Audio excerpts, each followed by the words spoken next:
आपकी आंख के सामने दुकानें खुलने और आपको दिखाई नहीं देता। लेकिन पुराने शहर के गरीब लोग घर से बाहर निकलते हैं, आईटी में कॉल सेंटर से घर को वापस आ रहे हैं तो मार रहे हैं, पीट रहे हैं। ये क्या जुल्म है बताइए आप।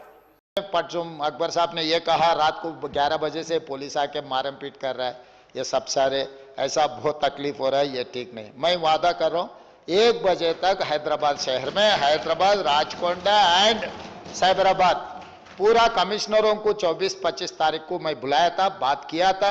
रात को 1 बजे तक जो रेस्टोरेंट्स है अदर दैन लिक्कर, जो भी है लिक्कर का जो टाइमिंग है वो टाइमिंग में वो बंद हो जाने वाला है।